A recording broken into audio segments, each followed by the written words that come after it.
Grand Duke Sergei Alexandrovich governed Moscow with absolute military authority. Publicly, he was the Tsar's iron fist, married to Queen Victoria's granddaughter to secure a diplomatic shield. Privately, the supreme commander locked his wife away, shedding his uniform to secretly parade in her lavish gowns. This bizarre psychological domination masked a vast, state-sanctioned system of exploitation.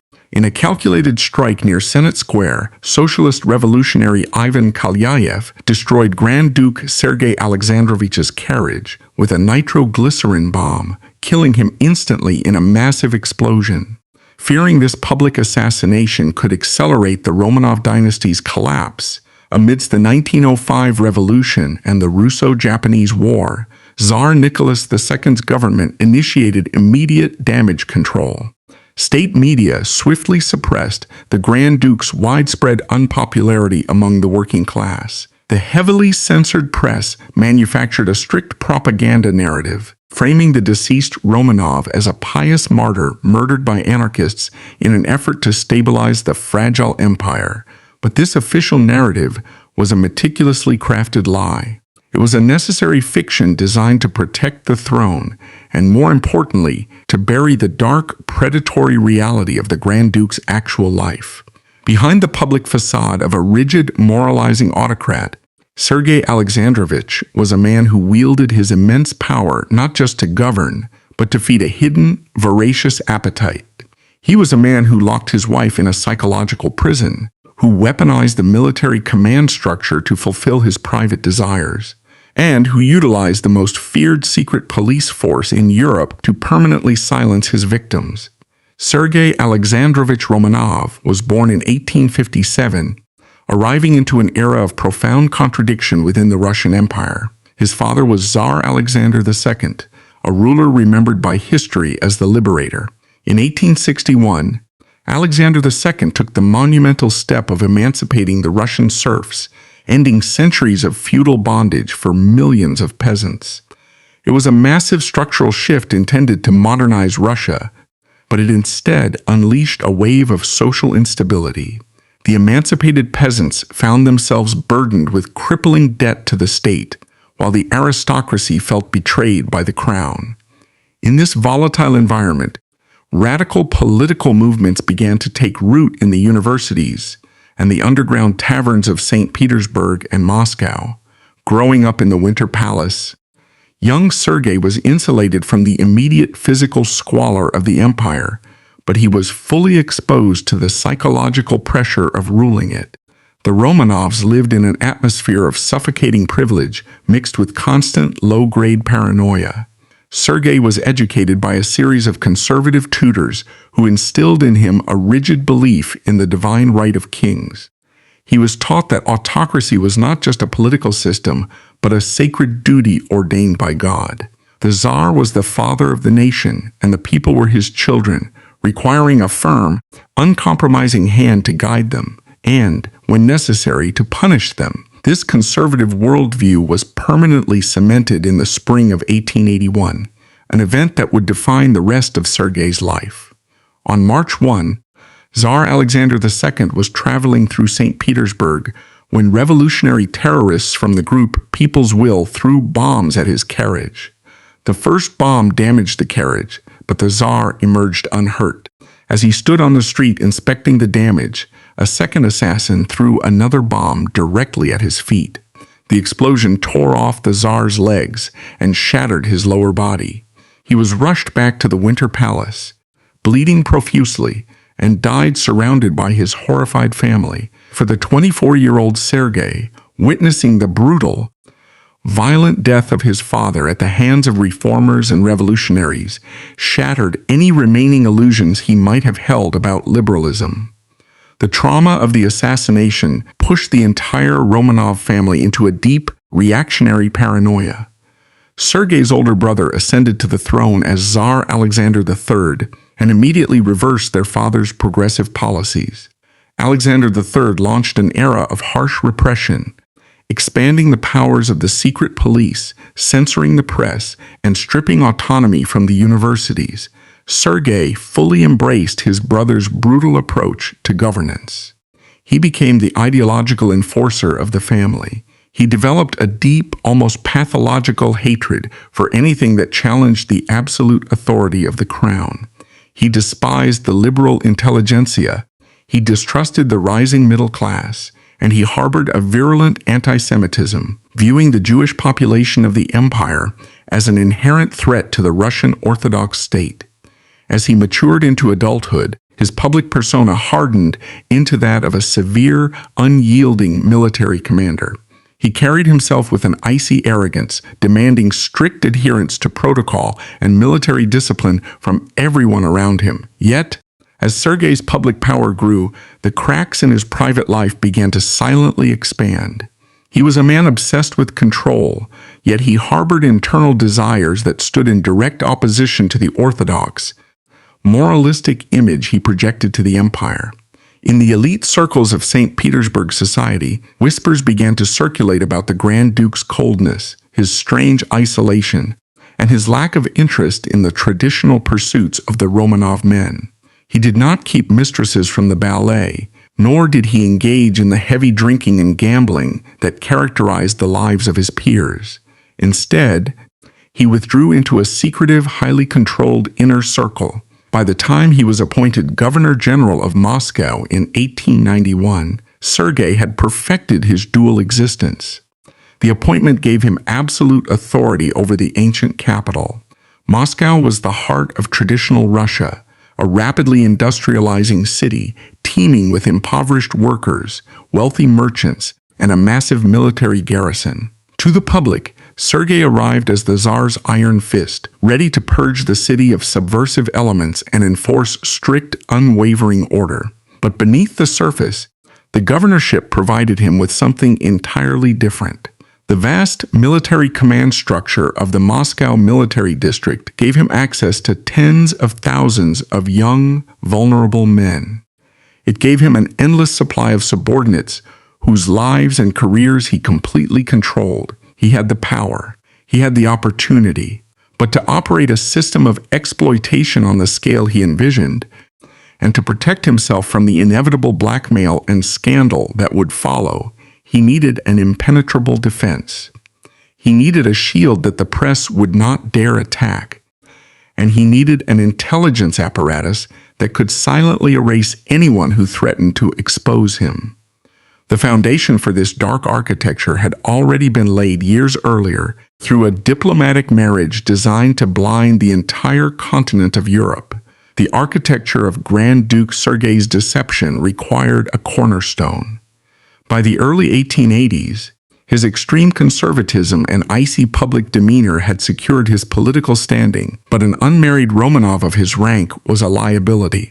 A bachelor in his position invited scrutiny, rumors, and instability. The imperial court required him to present a flawless portrait of traditional Russian orthodoxy. To achieve this, the Romanov machine orchestrated one of the most cynical and effective diplomatic marriages of the 19th century. They needed a bride whose international standing was so unassailable that her mere presence beside Sergei would deflect any questions about his private life. They found the perfect candidate in Princess Elizabeth of Hesse, and by Rhine, known to her family as Ella, she was the epitome of European royalty.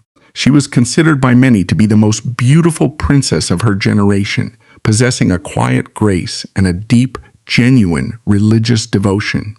But her most valuable asset to the Romanovs was not her beauty. It was her bloodline. Ella was the favored granddaughter of Great Britain's Queen Victoria. The queen deeply distrusted the Russian Empire, viewing its autocracy as barbaric and its political landscape as inherently unstable. Yet, the familial ties between the royal houses of Europe were the primary currency of diplomacy. Ella had already rejected several prominent suitors, including her cousin, the future Kaiser Wilhelm II of Germany. But Sergei was a familiar face. They had known each other since childhood, interacting during the frequent royal holidays in Germany and England. To the naive young princess, Sergei presented himself as a solemn, pious man dedicated to his faith and his country. He masked his severe psychological rigidity as religious devotion. Against the strong reservations of Queen Victoria, who presciently noted Sergei's cold and overbearing nature, Ella accepted his proposal. The wedding took place in St. Petersburg in June 1884. It was a spectacle of staggering wealth, designed to project the absolute power of the Romanov dynasty to the world. Ella was draped in heavy silver tissue and walked down the aisle under the collective gaze of European royalty. The union was heralded as a diplomatic triumph, a bridge of flesh and blood between the British Empire and the Russian autocracy. To the public, it was the ultimate fairy tale. The fairy tale survived only until the heavy oak doors of the Beloselsky-Belozersky Palace closed behind them on their wedding night. Inside the private apartments, the carefully constructed facade immediately disintegrated. Sergei enforced what was euphemistically termed a white marriage. The union was completely devoid of physical intimacy. There was no consummation, no shared marital bed, and no prospect of children. Later, royal apologists and religious figures would attempt to reframe this as a mutual, holy pact of chastity, painting both Sergei and Ella as ascetics who renounced the flesh for spiritual purity. The reality was far darker and far less voluntary. The white marriage was not a mutual spiritual decision, it was a unilateral mandate imposed by a man who was entirely repulsed by female sexuality. Ella was not an ascetic by choice. She was a healthy young woman expecting a traditional marriage and a family. Instead, she was thrust into an emotional and physical void. She was stripped of her agency on her very first night in Russia, transformed instantly from a revered European princess into a captive piece of diplomatic architecture. Her isolation was absolute. Sergei controlled her every movement, her schedule, and her correspondence. He dictated who she could see and what she could read. He treated her not as a partner, but as a subordinate officer who had failed a uniform inspection, constantly criticizing her behavior, her grasp of the Russian language, and her adherence to Orthodox rituals. He demanded perfection in public, requiring her to stand beside him at endless military reviews and state dinners, radiating a serene, supportive beauty.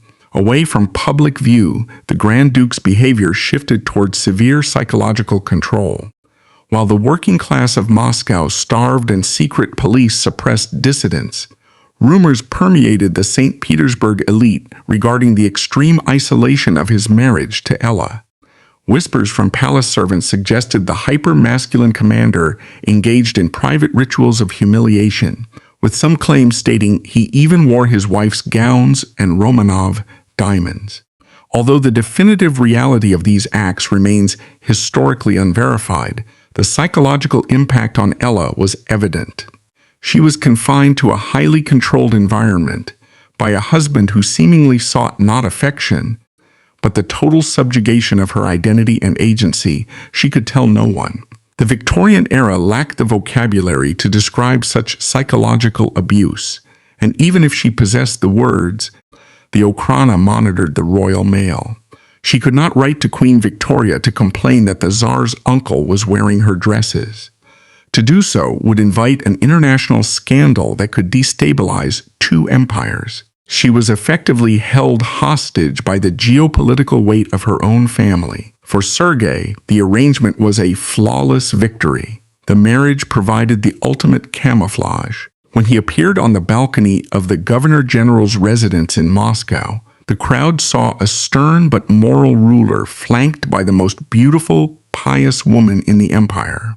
Any political rival or investigative journalist who dared to question the Grand Duke's morality would find themselves not only challenging the Romanov dynasty, but insulting the honor of the British crown. The diplomatic shield was impenetrable. With his public image secured and his wife safely neutralized and locked within her gilded cage, Sergei Alexandrovich was finally free. He had established his cover. Now, he could turn his attention away from the suffocating high society of the palaces and look toward the vast, rigid, and entirely male hierarchy of the military command he controlled. He was ready to build his empire within an empire. The Russian Imperial Army at the turn of the 20th century was a behemoth, a sprawling, brutal institution built on the backs of the peasantry. For a young man pulled from a rural village, conscription was essentially a death sentence to his former life. The period of service was long, the discipline was draconian, and the individual soldier was stripped of all personal identity. He became a number, a uniform, a piece of state property expected to endure freezing temperatures, meager rations, and the arbitrary cruelties of his commanding officers. Unquestioning obedience was not merely expected, it was beaten into the men. Striking an officer or refusing a direct command was a crime punishable by the firing squad or a lifetime of hard labor in the frozen wastelands of Siberia. This rigid, hierarchical environment, where power was absolute and subjection was total, became the perfect ecosystem for Grand Duke Sergei Alexandrovich. When he took command of the Moscow military district, he was granted supreme authority over tens of thousands of these men. He was their ultimate commander, representing the Tsar himself. To the soldiers, Sergei was practically a god on earth, a terrifying figure of supreme authority who held their lives entirely in his hands. It was within this massive, heavily armed bureaucracy that Sergei built his private hunting ground. While his peers in the European aristocracy often engaged in discreet affairs with actresses, ballerinas, or other members of the nobility, Sergei's desires ran in a completely different direction. He was a practitioner of what the underground Victorian subculture termed rough trade. This was an attraction not just to other men, but specifically to men of a drastically lower social class. It was a fetishization of the coarse, unrefined, and hyper-masculine world of the working class and the military. For Sergei, a man who spent his days suffocating in the stiff, perfumed, and heavily protocol-driven atmosphere of the imperial court, the appeal of the rough trade was intoxicating. It was about the stark contrast between his own immense privilege and the raw, unpolished grit of the common soldier. But more importantly, it was about power. The core of Sergei's psychology was an obsession with total domination. He did not seek mutual affection or romantic partnerships. He sought subjects. He wanted partners who were structurally, legally, and socially incapable of resisting him. The peasant soldiers and junior cadets of the Moscow garrison fit this requirement perfectly. They had no wealth, no political connections, and absolutely no voice. The grooming process was insidious, operating under the guise of military procedure. As Governor General and Commander, Sergei frequently conducted troop inspections, reviewed parades, and visited the military academies where young, ambitious cadets trained for officer commissions. During these inspections, the Grand Duke would walk the lines of rigid, silent men. He would scan the ranks, his eyes moving over the faces of the young soldiers. When a particular cadet or enlisted man caught his attention, the machinery of the state would quietly engage. Within days, the selected soldier would receive unexpected orders. He would be pulled from his grim barracks or his standard training regiment and transferred to the administrative headquarters of the Moscow military district. Often, these young men were promoted to positions as personal aides-de-camp, orderlies, or guards attached directly to the Governor-General's household. For a poor peasant boy or a struggling cadet, this sudden elevation seemed like a miracle. It meant better food, clean quarters, a pristine uniform, and the unbelievable prestige of serving directly under the Tsar's uncle. They believed their military careers were secure, assuming they had been chosen for their posture, their discipline, or their potential. They did not realize they had been selected for a harem. The reality of their new posting would slowly, terrifyingly reveal itself behind the closed doors of the Governor-General's residence. The physical isolation of these selected men was the first step. They were separated from their former units and their peers, placed in an environment where the only authority that mattered was the Grand Duke himself.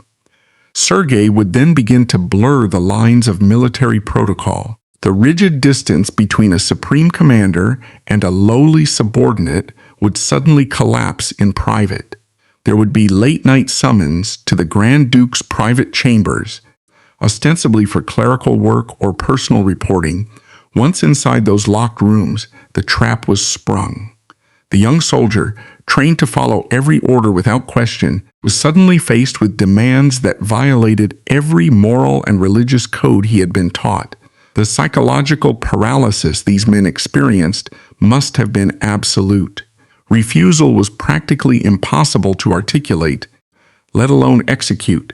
How does a 20-year-old peasant conscript refuse the sexual advances of the Grand Duke of Russia?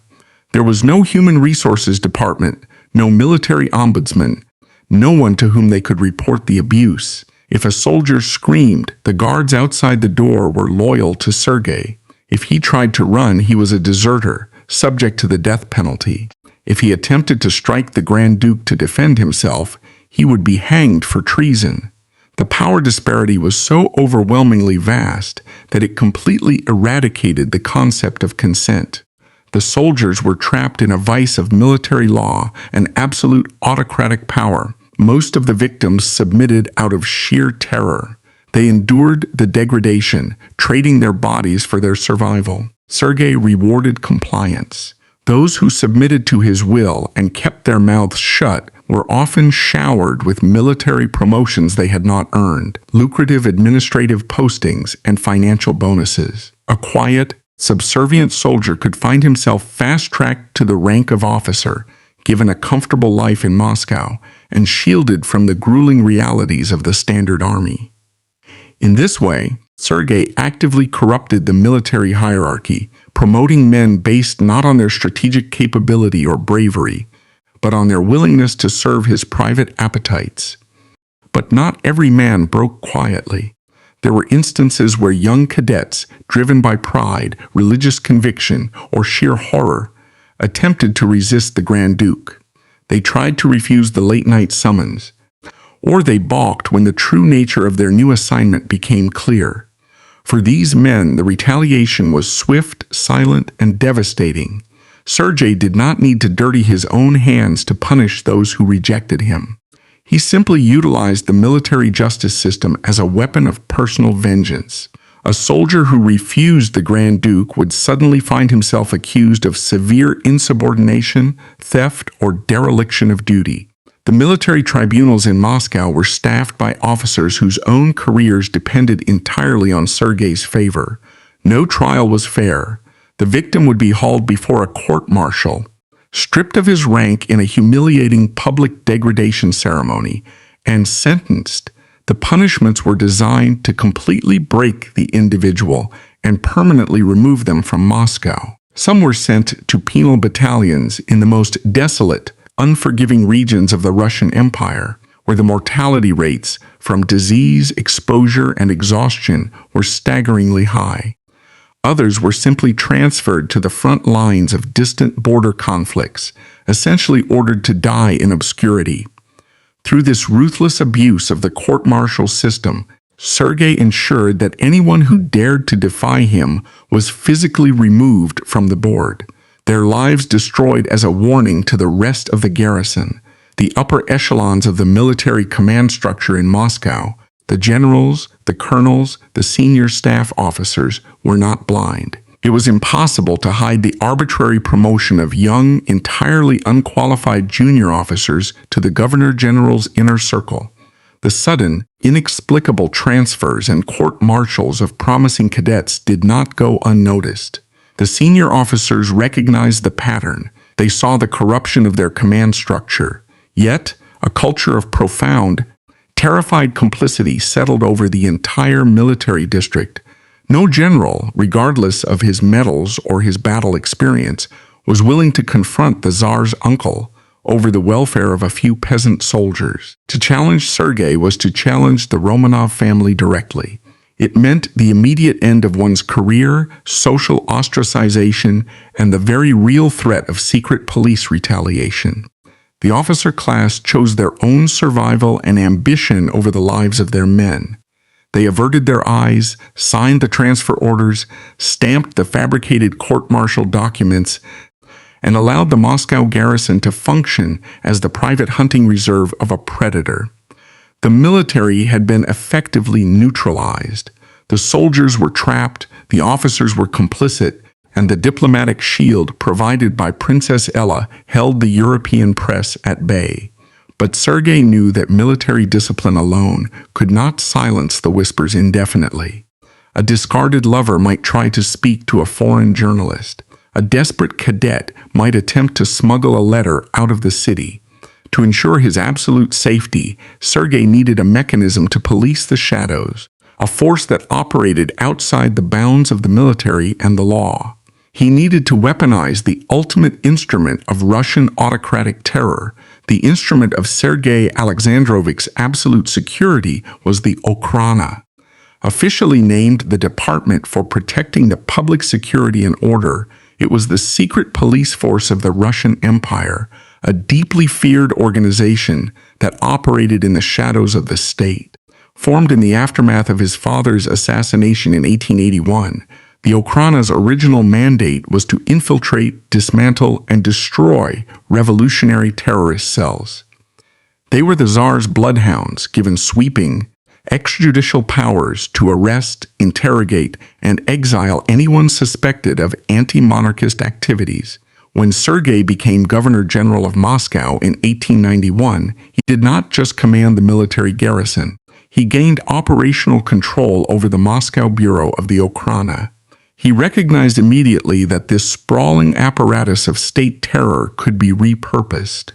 He took an organization designed to protect the Romanov dynasty from political revolution and turned it into his own private security detail, tasked with protecting a sexual predator from public exposure. The Okhrana's methods were sophisticated, brutal, and utterly pervasive. They did not rely solely on uniformed officers kicking down doors. Their true power lay in their invisibility. The secret police maintained a vast, invisible web of informants that stretched across every social stratum in Moscow. They recruited tavern owners, prostitutes, railway porters, university students, and low-ranking government clerks. They infiltrated labor unions and political reading groups. But under Sergei's directive, they also deeply infiltrated the military barracks and the social circles of the young officer class. Moscow under Sergei's rule became a city defined by a suffocating paranoia. It was understood that the walls had ears. A casual complaint about a commanding officer made over a glass of vodka in a crowded pub could be recorded by an informant and passed to the Okhrana headquarters. A letter written by a young cadet to his family in the provinces, detailing the strange, terrifying demands of the governor-general, would never reach its destination. The Okhrana operated a massive mail interception program. Postal clerks were trained to identify military correspondence, carefully unseal envelopes using steam, copy the contents, and reseal them. Any document containing a hint of blackmail, complaint, or exposure regarding the Grand Duke was immediately flagged and forwarded to the highest levels of the secret police. The Okhrana's response to these intercepted threats was clinical and absolute. There were no public trials, no formal charges, and no opportunities for defense. If a soldier attempted to expose the military harem, or if an ambitious junior officer thought he could blackmail the Tsar's uncle for money or a promotion, the response was a midnight knock on the door. The process of silencing dissent was highly efficient. If a cadet or junior officer threatened to expose the realities of the governor-general's inner circle, their career was immediately terminated. Through swift, undocumented transfers or fabricated charges of insubordination, these men were permanently removed from Moscow. The Okhrana ensured that anyone who dared to speak out was exiled to distant, unforgiving border outposts, their voices completely erased from the military registry to protect the Tsar's uncle. This system of terror effectively built a wall of silence around Sergei's victims. The soldiers understood that to speak was to invite death, not just for themselves, but potentially for their families, who could be harassed and ruined by the state apparatus. The Okhrana ground the humanity out of these men, reducing them to silent, traumatized instruments of the Grand Duke's will. But the secret police did not just target the military. They held the entire media apparatus of Moscow in a stranglehold. The press in Imperial Russia was already heavily censored, but Sergei pushed this censorship to extreme paranoid levels. He viewed any form of independent journalism as a personal threat. Editors and publishers operated under the constant threat of financial ruin and physical violence. Okhrana censors sat in the offices of every major newspaper, reviewing every column of type before it went to press. If a journalist even attempted to use coded language, satire, or subtle innuendo to hint at the Governor-General's rough trade lifestyle, or the bizarre nature of his marriage to Princess Ella, the retaliation was devastating. The state would immediately confiscate the printing presses. The newspaper would be permanently shuttered. The editor would be heavily fined, stripped of his publishing license, and often forced into exile. The Okhrana understood that rumors were a contagion, and they treated the press as the primary vector.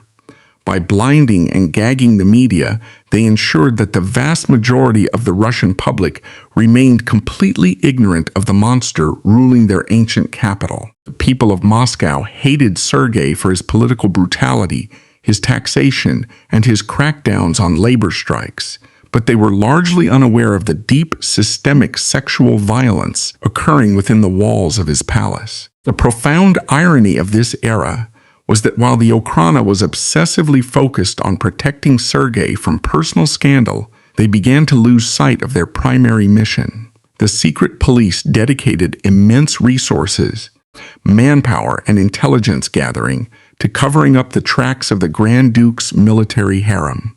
They were busy intercepting letters from peasant soldiers and terrorizing local journalists. Meanwhile, in the dark corners of the empire, a very real, very lethal threat was gathering strength.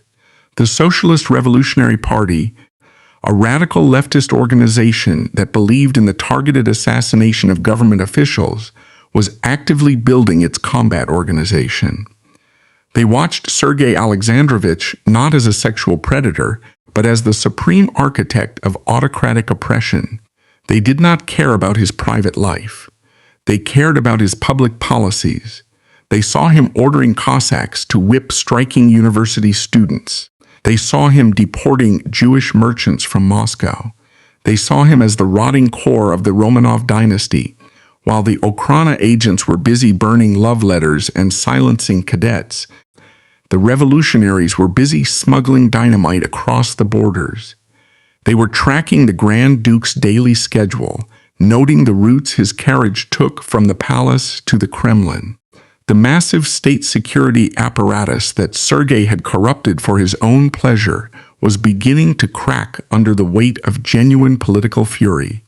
The shield of silence he had built around himself was impenetrable to scandal, but it was completely useless against nitroglycerin. The stage was set for a violent collision between a man who believed he was an untouchable god and a group of radicals who believed the only way to heal Russia was to bathe its streets in Romanov blood. The winter of 1904 into 1905 brought the Russian Empire to a breaking point. On the eastern edge of the globe, the Imperial Army and Navy were being systematically dismantled by the Japanese in a disastrous, humiliating war. The conflict drained the state treasury and stripped the countryside of its young men, sending them to die by the tens of thousands in Manchuria. At home, the economic fallout was devastating. Factories in Moscow and St. Petersburg laid off workers, bread prices skyrocketed, and the simmering anger of the peasantry and the urban working class began to boil over into open strikes. Through this escalating national crisis, Grand Duke Sergei Alexandrovich remained entirely inflexible. He viewed the unrest not as a symptom of a failing state, but as a lack of discipline that required a heavier hand. When workers in St. Petersburg marched on the Winter Palace in January 1905 to present a peaceful petition to Tsar Nicholas II, the Imperial Guards opened fire, massacring hundreds in what became known as Bloody Sunday. The slaughter shattered the myth of the benevolent Tsar. Revolution ignited across the empire. In Moscow, Sergei's reaction to Bloody Sunday was predictable. He demanded absolute suppression. He pushed his nephew, the Tsar, to declare martial law and crush the dissent with maximum military force. However, Nicholas II hesitated, briefly considering minor political concessions to quell the riots. Disgusted by what he perceived as the Tsar's weakness, Sergei resigned from his civil post as Governor-General on January 1, 1905. But this resignation was a political maneuver, not a retreat. He explicitly retained his position as commander of the Moscow military district. He relinquished the bureaucratic headache of city administration, but kept his absolute grip on the army, the very institution he utilized for his private harem. To ensure his physical safety amidst the rising chaos, Sergei relocated his primary residence from the sprawling governor's mansion in the city center into the heavily fortified walls of the Kremlin, taking up quarters in the Nicholas Palace. He believed the ancient fortress, guarded by his hand-picked loyalists, made him untouchable. He was wrong. His immense security apparatus, the Okhrana, had a fatal blind spot. They had spent years dedicating their most skilled agents and vast resources to scrubbing the Grand Duke's sexual crimes from the public record, hunting down blackmailers, and terrorizing cadets. Their focus was entirely localized and personal, because they were so deeply engaged in protecting the man from his own predatory lifestyle. They failed to recognize a highly disciplined, professional cell of assassins establishing a foothold right outside the Kremlin walls. This cell belonged to the combat organization of the Socialist Revolutionary Party. Unlike the disorganized, spontaneous rioters protesting in the streets, the combat organization was a precision instrument. They did not believe in mass uprisings. They believed in the strategic decapitation of the state. They targeted specific ministers, police chiefs, and members of the royal family whose deaths would paralyze the autocracy. The leader of the cell deployed to Moscow was Boris Savinkov, a man of cold calculation and absolute dedication to the revolutionary cause. Savinkov's primary operative, the man chosen to actually throw the bomb, was Ivan Kalyaev. Kalyaev was not a hardened, bloodthirsty thug. He was an educated poet, deeply religious, and profoundly troubled by the violence of his own actions. He belonged to a specific breed of Russian terrorist who viewed assassination as an extreme moral burden, a necessary sin committed to cleanse the country of a greater evil. To Kalyaev, the Grand Duke was the ultimate manifestation of state tyranny. Kalyaev was ready to die to remove him, fully expecting to be executed for the act. Savinkov's team operated with a discipline that completely bypassed the Okhrana's net. They disguised themselves as street vendors, cab drivers, and laborers. They did not send letters through the postal system.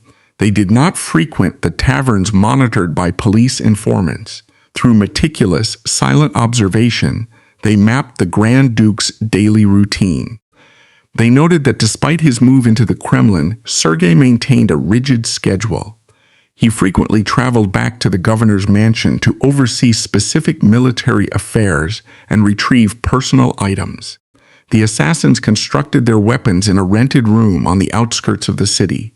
The bombs were heavy iron casings packed with nitroglycerin, an incredibly unstable explosive.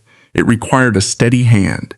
A simple trip on the icy pavement could detonate the package and kill the bomber instantly. By mid-February, the trap was fully assembled. Savinkov determined that the narrow streets near the Iberian Gate, just outside the Kremlin, offered the perfect choke point. The carriage would have to slow down, providing the assassin a brief, clear window of opportunity. On February 15, 1905, Kalyaev took his position. The temperature had plummeted, and the streets were covered in packed snow. Kalyaev stood near the gate, wearing the heavy coat of a peasant, holding the nitroglycerin bomb wrapped in a piece of cloth. Down the street, his spotter signaled. The heavy, dark carriage of the Grand Duke was approaching, moving slowly through the snowdrifts, exactly on schedule. Kalyaev stepped off the curb and moved into the street. The carriage drew closer. He raised his arm, preparing to hurl the bomb directly through the glass window, aiming for the Grand Duke's chest. But as the carriage passed, Kalyaev looked through the window. He saw the stern, bearded face of Sergei Alexandrovich. But Sergei was not alone. Sitting beside him was his wife, Princess Ella, and sitting across from them were two children. They were Grand Duke Dmitri and Grand Duchess Maria, the niece and nephew of Sergei. Their biological father, Sergei's brother Paul, had been banished from Russia years earlier for entering into a marriage the Tsar did not approve of. In his absence, Sergei and Ella had been appointed the children's legal guardians. Kalyaev froze.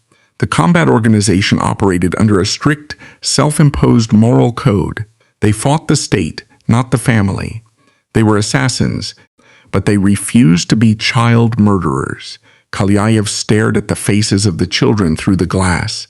The carriage continued to roll past him. He slowly lowered his arm, concealing the bomb back inside his coat.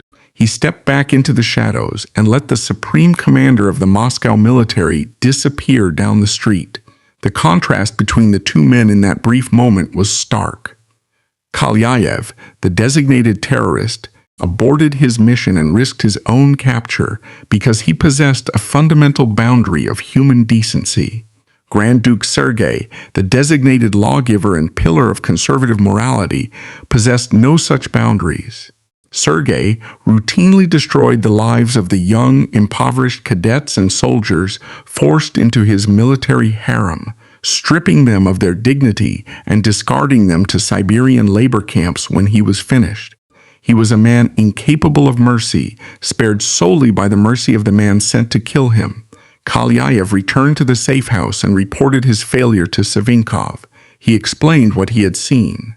Savinkov did not reprimand him. He agreed with the decision. The combat organization would not stain their revolution with the blood of children. They decided to wait. They would monitor the gates again and wait for the moment the Grand Duke traveled alone. Inside the Kremlin, Sergei Alexandrovich remained entirely oblivious to how close he had come to annihilation. He returned to the Nicholas Palace, confident in his absolute power, completely unaware that his Okhrana shield had failed. He continued to issue orders, manage his military district, and maintain his iron grip on his household. He did not know that the men in the streets had simply reset the timer. He was living on borrowed hours. 2 days later, on the afternoon of February 17, 1905, the heavy, dark carriage was prepared once again in the courtyard of the Nicholas Palace. The temperature remained brutally cold.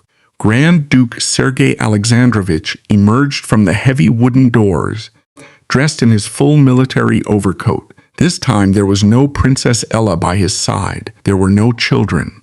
He was traveling alone, accompanied only by his carriage driver, a loyal man named Andrei Rudinkin. Sergei was heading to his personal office at the Governor-General's mansion to finalize paperwork and conduct meetings regarding the military district. Outside the Kremlin walls near the Nikolskaya Tower, Ivan Kalyaev was waiting. He had returned to his post, enduring the freezing wind, clutching the same nitroglycerin bomb wrapped tightly beneath his peasant coat. When the grand, unmistakable carriage passed through the Kremlin gates and turned into the square, Kalyaev immediately recognized it. He moved forward, his eyes scanning the windows.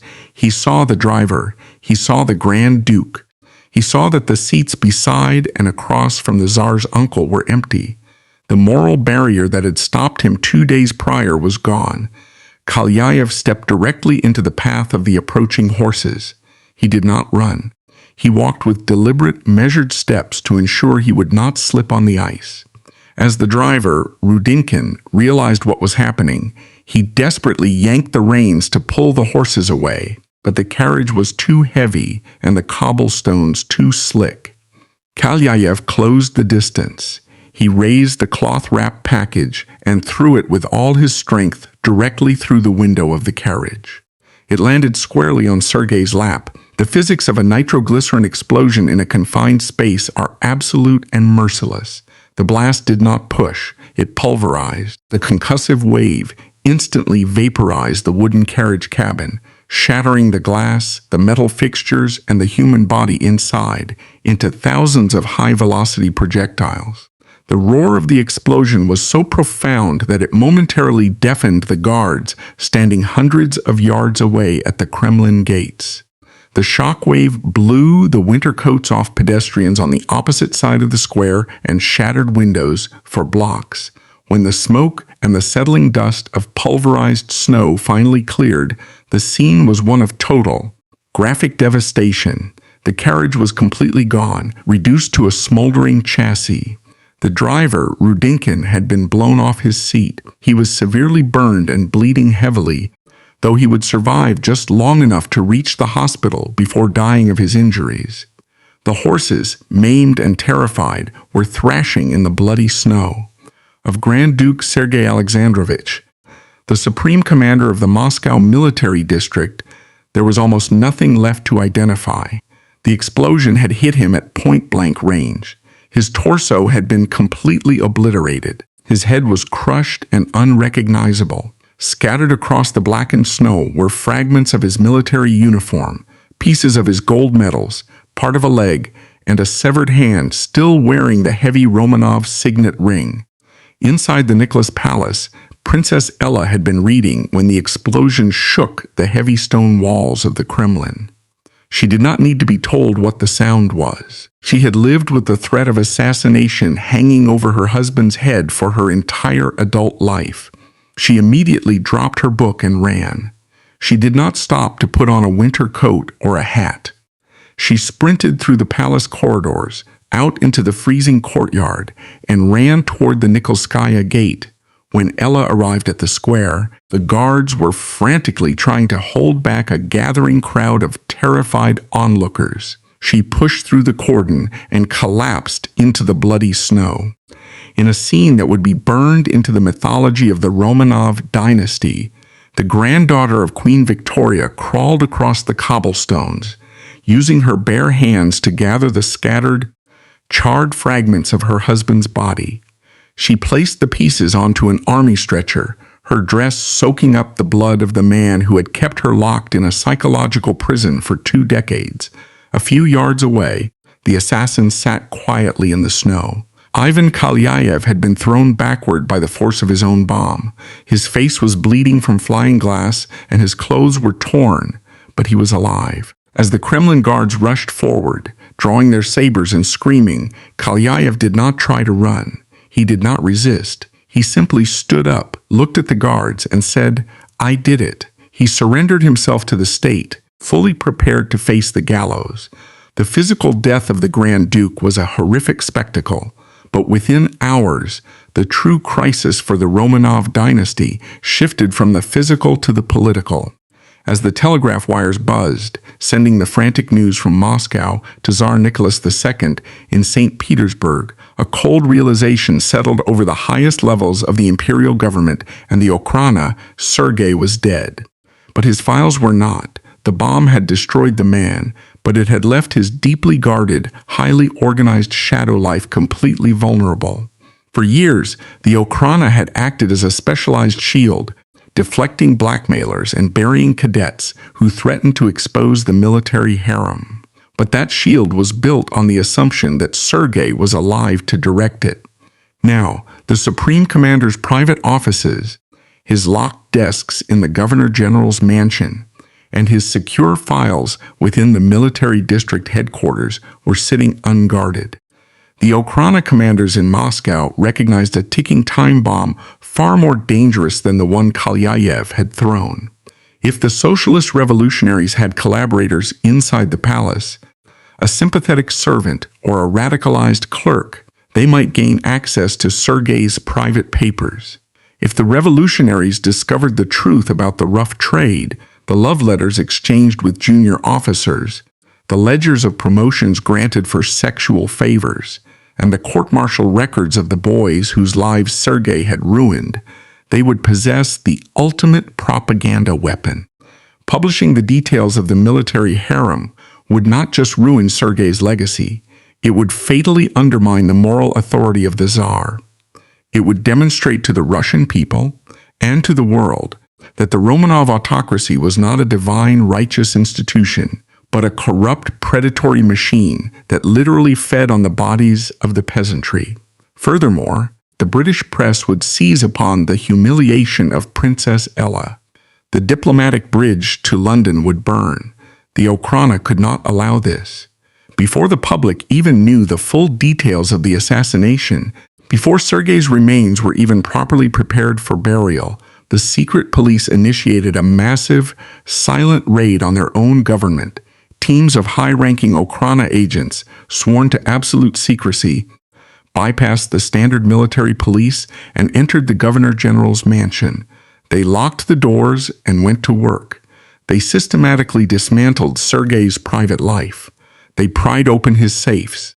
They emptied his filing cabinets. Every single piece of paper, every personal diary, every piece of correspondence that did not directly relate to state administration was confiscated.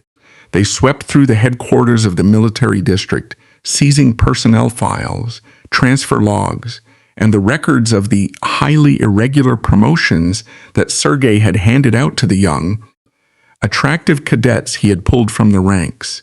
They were not looking for accomplices to the assassination. They were erasing the victims of the Grand Duke.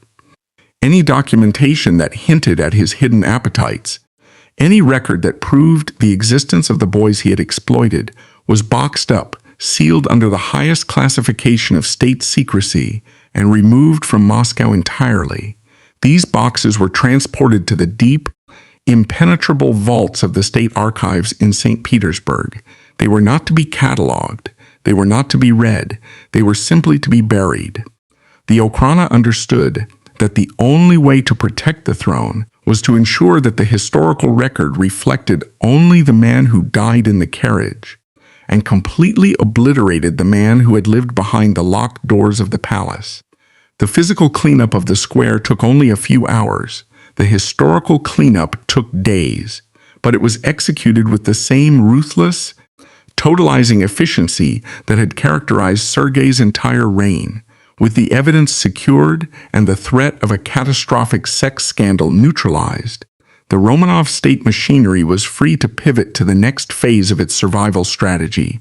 With Sergei's hidden life excised from the imperial archives, the Okhrana handed the Romanov propagandists a blank slate. The monster was erased. Now, the state machinery initiated its ultimate damage control, manufacturing a saint. The state media apparatus, already heavily leashed by years of intense censorship, was directed to flood the empire with a unified, unquestionable narrative. Newspapers that had been forbidden to even hint at the Grand Duke's brutal crackdowns or his bizarre private life were now ordered to print special editions with thick black borders. They published endless, sprawling eulogies praising Sergei Alexandrovich's unwavering dedication to the Orthodox faith, his fierce loyalty to the Tsar, and his supposed deep, fatherly love for the people of Moscow. Sermons across the country were strictly coordinated. Priests stood before their congregations and painted the assassination not as a political act driven by systemic oppression, but as a spiritual attack by godless heathens against holy Russian tradition. The Tsar's uncle was elevated from a deeply unpopular, tyrannical administrator to a Christian martyr who had sacrificed his life on the altar of the empire.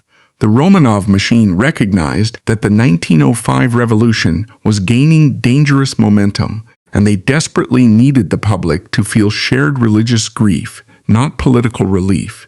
At the center of this massive public relations campaign was the trial of the assassin, Ivan Kalyaev. The state desired a rapid, quiet military tribunal and an immediate execution to deny the Socialist Revolutionaries any further platform. Kalyaev, however, understood the theater of the courtroom just as well as the imperial handlers. He demanded a public trial, intending to use the docket not to beg for his life, but to publicly indict the Grand Duke and the regime he represented. When Kalyaev stood before the panel of judges, he refused to show a fraction of remorse. He proudly declared that he had not murdered a human being. He had destroyed a dangerous beast that was feeding on the Russian people. He attempted to speak of the tyranny of the Governor-General, the brutalization of the working class, and the oppressive, corrupt nature of the military regime Sergei commanded. But the judges, strictly controlled by the Ministry of Justice, consistently and aggressively cut him off. Every time Kalyaev tried to pivot the focus onto the Grand Duke's actual governance, the gavel fell. The court transcripts were heavily redacted before they were allowed to reach the public or the foreign press.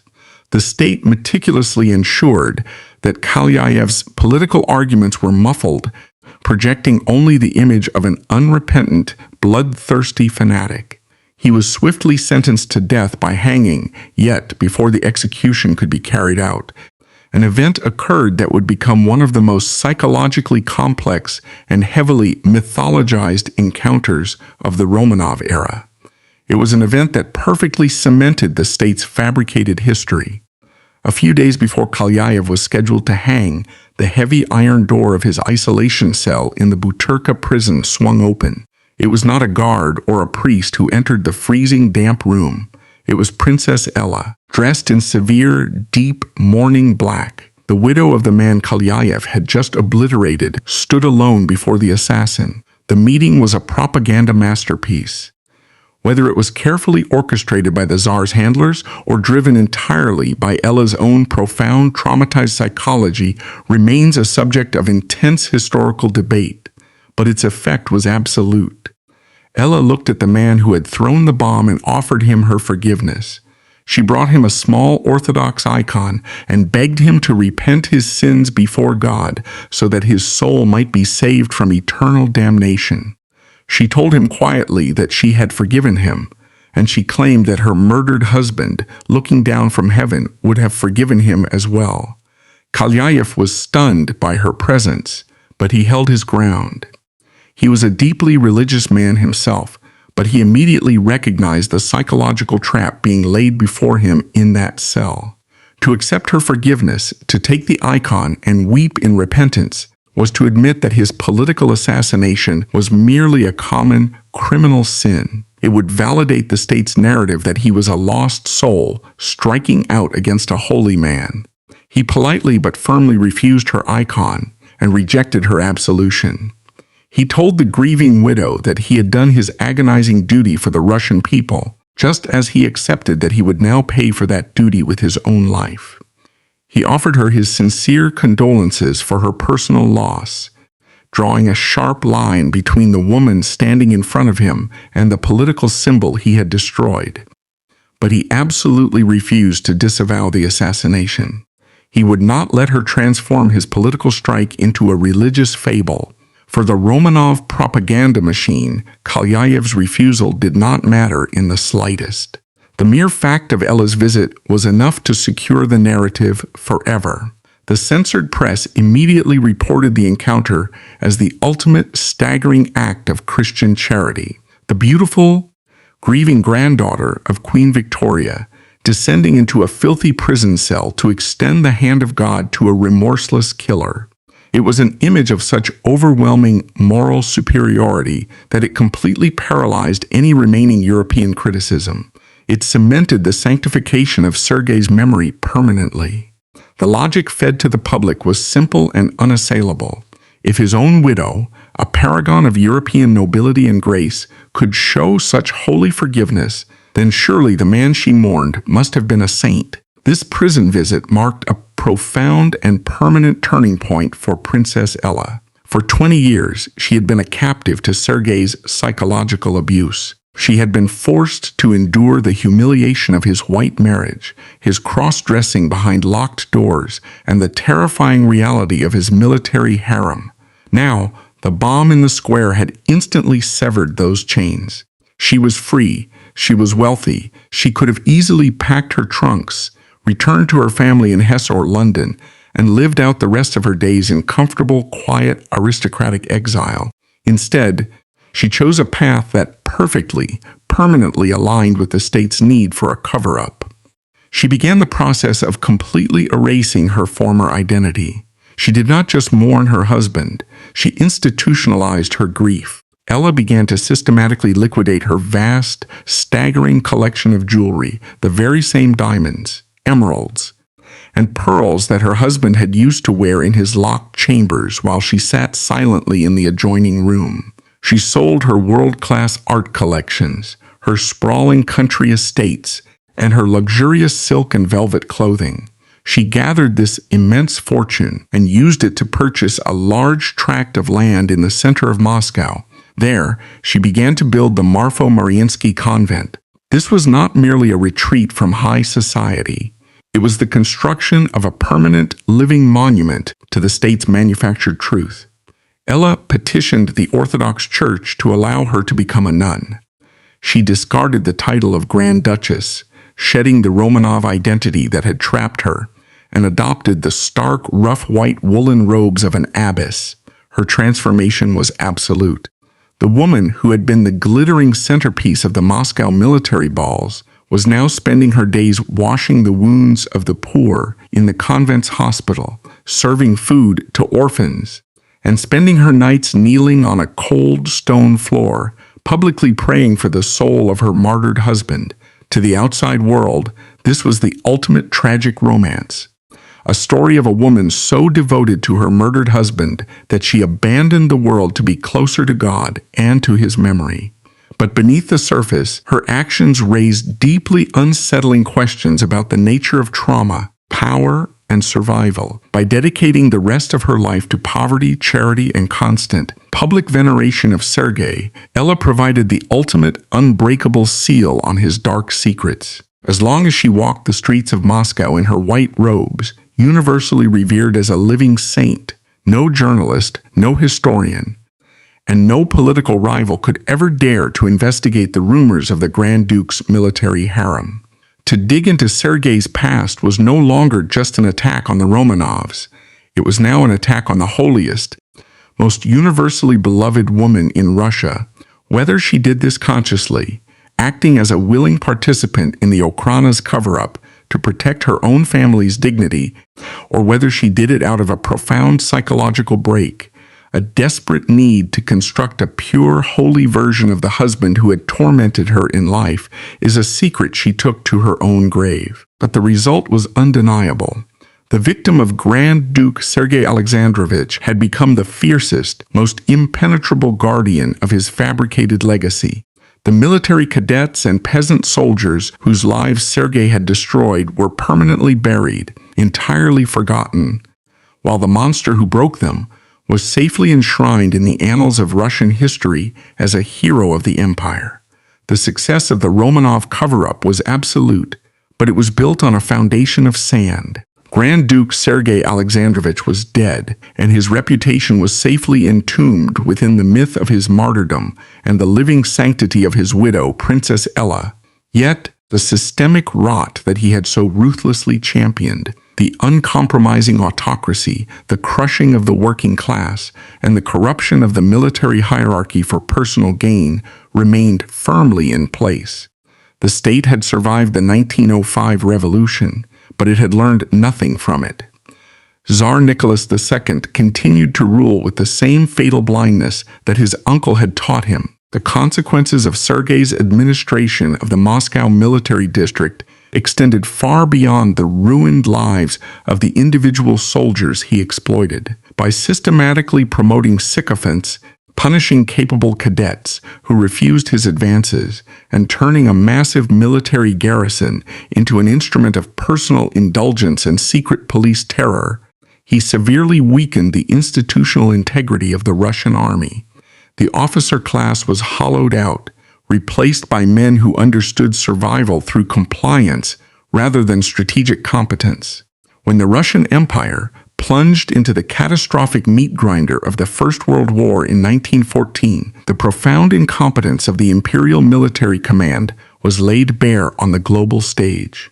Millions of Russian men, conscripted from the same peasant classes Sergei had preyed upon, were sent to the front lines without adequate weapons, leadership, or supplies. The empire was bled dry. By the winter of 1917, the pressure became unsustainable. The system that Sergei believed was ordained by God and protected by the Okhrana disintegrated in a matter of weeks.